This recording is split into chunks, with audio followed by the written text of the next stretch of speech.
Langit seharusnya menjadi ruang kosong yang sunyi, tempat awan bergerak tanpa makna. Namun dalam perang modern, langit berubah menjadi medan pembunuhan paling kompleks. Radar berputar, rudal siaga, dan sensor bekerja tanpa henti. Disinilah Su-34 Rusia muncul bukan sebagai jet tempur biasa, melainkan sebagai pembom taktis yang beradaptasi dengan realitas brutal abad ke-21. Ia tidak mencari duel udara. Ia tidak mengejar kejayaan dogfight. Ia datang dengan satu tujuan dingin, menjatuhkan muatan mematikan dari jarak aman, lalu pergi sebelum langit sempat bereaksi. Pertanyaannya, bukan lagi apakah Su-34 mampu menembus pertahanan udara, melainkan apakah pertahanan udara masih relevan menghadapi cara perang baru yang tidak memerlukan penetrasi sama sekali.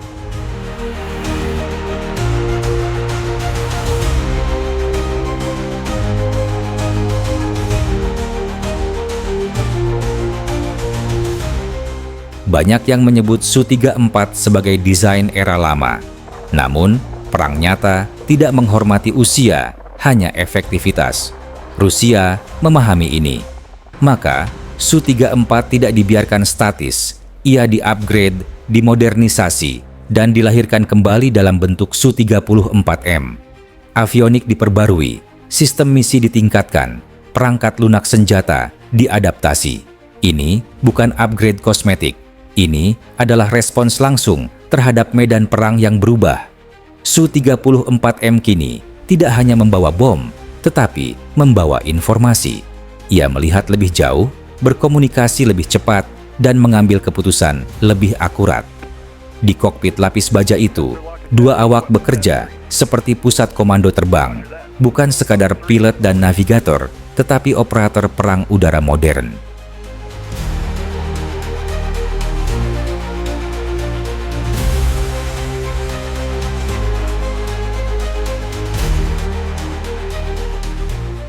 Inilah inti ketakutan lawan. Bom glide. Tidak baru, tidak futuristik, namun mematikan karena cara penggunaannya. Bom FAB tua yang dipasangi modul UMPK berubah menjadi senjata stand-off. Sayap lipat terbuka, navigasi satelit mengunci, dan bom itu meluncur puluhan kilometer menuju targetnya. Su-34 tidak perlu menembus zona pertahanan udara. Ia cukup naik ke ketinggian optimal, melepaskan muatan, lalu berbalik arah. Radar lawan melihat ancaman, tetapi terlambat. Rudal siap, tetapi targetnya sudah pergi. Ini bukan keajaiban teknologi. Ini adalah matematika sederhana perang. Jarak plus presisi plus volume sama dengan kehancuran.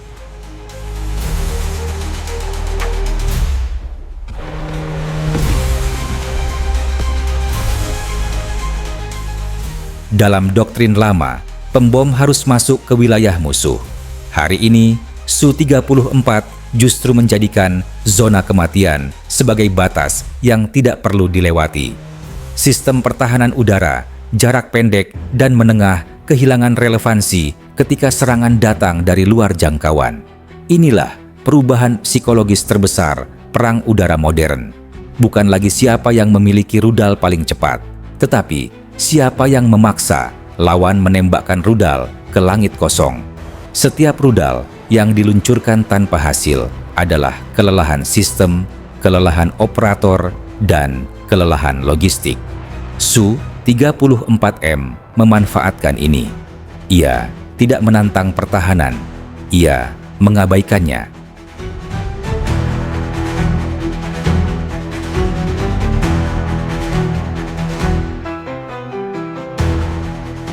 Banyak yang bertanya, apakah Su-34 membawa senjata rahasia? Jawabannya lebih mengerikan. Yang rahasia bukan senjatanya, tetapi efeknya. Perang elektronik, pod EW, gangguan radar, distorsi sinyal, dan kebutaan sesaat. Tidak ada ledakan besar, tidak ada api di langit. Namun tiba-tiba, sistem pertahanan udara kehilangan pegangan. Lock menghilang. data tidak sinkron. Disinilah Su-34M bekerja dalam senyap, bukan sebagai pembunuh langsung, tetapi sebagai pengacau sistem yang membuat pembunuhan menjadi mungkin. Dalam perang modern, siapa yang mengendalikan spektrum elektromagnetik, mengendalikan hasil.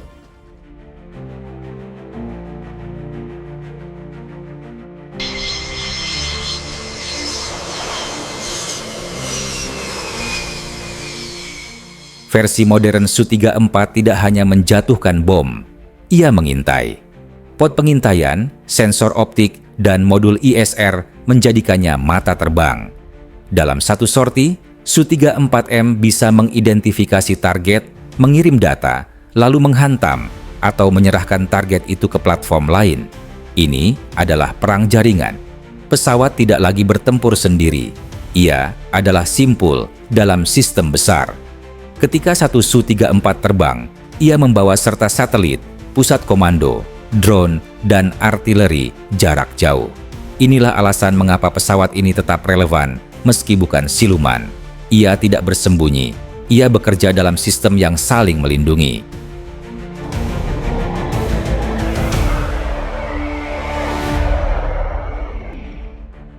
Namun tidak ada senjata yang kebal. Su-34 tetap rentan di darat. Pangkalan udara menjadi sasaran drone, sabotase, dan serangan jarak jauh. Di udara, kesalahan kecil bisa berakibat fatal. Pertahanan udara modern masih berbahaya jika kesempatan muncul.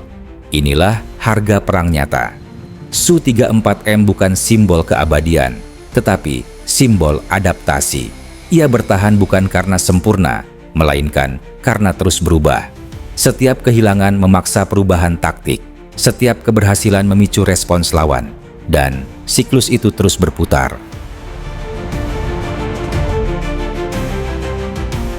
Jadi, apakah Su-34 Rusia membawa senjata rahasia? Tidak. Yang lebih berbahaya adalah kenyataan bahwa tidak ada rahasia. Semua terlihat jelas, senjata lama, teknologi yang dikenal, namun digabungkan dengan cara berpikir baru. Su-34M menunjukkan bahwa perang modern bukan tentang siapa yang paling canggih, tetapi siapa yang paling cepat beradaptasi.